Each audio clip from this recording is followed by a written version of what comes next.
वो सब कर्मों के पर्दे सब जमा है, इसलिए वो अंधेरा है। और जब तक कर्मों के पर्दे जमा रहेंगे तब तक अंधेरा जाएगा नहीं। उसी साधन ध्यान में मन उखड़ता है।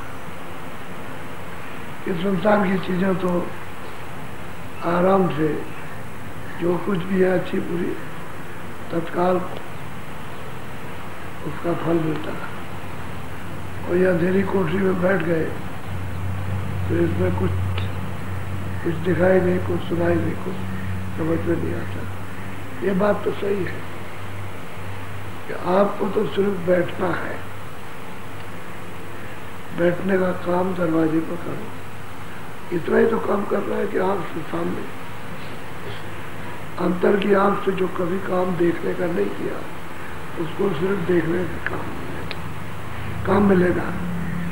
जैसे बाहर की आंखें ऐसे करके देखती हैं तो जो भी सामने होगा वो आपको दिखाई देगा। अब जो भी सामने है वो काला हो कैसा भी हो सामने ये कहा जाता है वही दृष्टि को रोको, चंचल मन न रहे, क्योंकि चंचल मन और चंचल चित्त रहेगा और अनिश्चित बुद्धि विचार करेगी तो दृष्टि कभी एक नहीं ठहर सकती, हिलती रहेगी और अंधेरा जाएगा।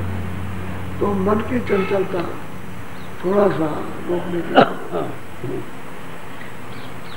दृष्टि एक जगह जमी और मन की चंचलता स्थिर हुई तो पहाड़ों के पहाड़ सतह के सतह जमा है तो ये दृष्टि उसको साफ कर देगी। अब लोगों को ये तो मालूम नहीं, अब उनको तो पता नहीं है जरा सी, यानी मतलब मिनट 2 मिनट में हताश हो जाते हैं और बस उखड़ जाते हैं और मन उनको भगा देता है कि अरे चलो ये बड़ी मेहनत का काम, मेहनत का तो कुछ नहीं है, लेकिन अब ये है इसी को मेहनत समझ रहा हूँ। तो आपको ये बताया जाता है कि कर्मों के इतने पर्दे जमा है, जब ये पर्दे जब छटेंगे और साफ होंगे अंतर्दृष्टि ध्यान से और भजन से, तब फिर आपको ये सब दिखाई देंगे।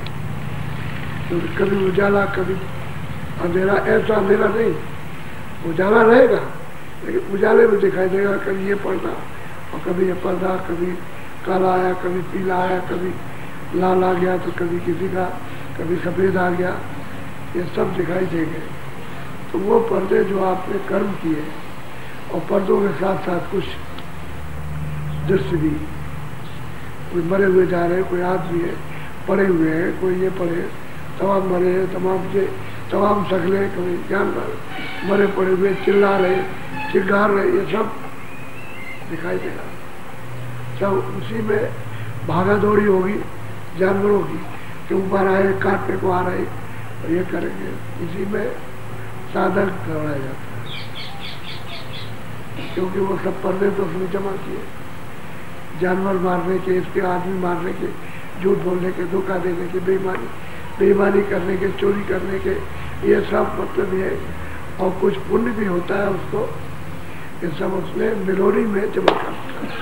तो मिलोरी में सब रंग आएंगे, हर एक रंग आएगा उसके साथ, मिला जुला साफ तो देख होगा, लेकिन इसी में साधक को स्थिर होने की जरूरत है। अब उसी में कभी आया कभी नहीं आया तो उसमें आज दया नहीं हो गई, आज तो दया नहीं होती, आज तो उखड़ गया, आज दया नहीं हुई और ये मन भाग गया और इंद्रिया बाहर से जोड़ती तो उनके दरवाजों पर बैठ गया तो रहते। इसमें तो लगने की जरूरत, करने की, तभी साधक को सब अनुभव होगा। जिन लोगों ने किया है कोरा थोड़ी ऐसे ही पहुंच गए, यहाँ सीधा चलो पहुंच जाएंगे, ऐसे सब देखते गए, करते गए। अब उनको यकीन विश्वास हो गया, प्रीत प्रति विश्वास हो गया कि हमारा रास्ता सही सच्चा है और बताने वाला सच्चा है। अब थोड़ी बहुत जो हमने कर्म किए हैं उसमें मेहनत तो करना ही है, तो थोड़ा बहुत मेहनत करेंगे तो ये पर्दे कुछ हम और कुछ उनकी कृपा दया से वो सफाई हो जाएगी और हम घाट पर आ जाएंगे, सफाई के घाट पर बैठ जाएंगे आकर के, तभी उसका काम बनता है। हम अपनी बात कहते हैं, हमको 2-4 महीने 18 घंटे तक समय दिया, हमको तो उसकी सुइच्छा है। और स्वामी जी से कहा कि जरा सा दौड़ के गए उनके पास कि जरा सा भी कहीं आभास भी नहीं आता, और 18 घंटे लगाए। तो अब ये आभास होने की जरूरत क्या? अरे भाई कुछ ऐसा अपना कर्म होगा जिसकी वजह से हम करते नहीं होता। गुरु की दया तो है, उसमें 2 बातें नहीं, उसकी दया में कभी नहीं है, लेकिन अपने कर्म है जो पर्दे सामने पड़े हुए उसको 2-4 महीने में कुछ नहीं हुआ। और इतनी मेहनत करने पर आदमी बिल्कुल एकदम उचाट हो जाएगा। अगर तो सालों लगे रहो तो क्या होता है? तो मेहनत करो, मेहनत का सबका फल जमा हो रहा, इकट्ठा ही मिल जाएगा, इकट्ठा ही मिलेगा। फिर 4-5 महीने के बाद तब पता चला कुछ हो रहा है। तो शुरू में हम लोग पता नहीं क्या क्या कर्म कर किए हुए और उनके क्या क्या पर्दे जमा है। अब तो तुम तो चिल्ल ऐसे कहते हो दया कर दीजिए और जल्दी से रास्ता खोल दीजिए, साफ हो जाए। लेकिन जिसका हिसाब किताब तरकीब से लेना है, वो देना है, उसके कानून को थोड़ी बंद करना, नियम से ही, कानून से ही भंग नहीं करना, उसके नियम से ही काम हो जाना। तो उससे प्यार करते हो, अपना काम करो, उसका पर्दे साफ करो। वो करते क्यों हो? ये अपने गुनाहों को क्यों नहीं समझते हो? अपनी तरफ देखो। तो इसलिए तमाम चीजें महात्माओं ने तो वर्णन नहीं की, यानी लोगों के जो दृश्य है वो तो उन्होंने वर्णन नहीं किए।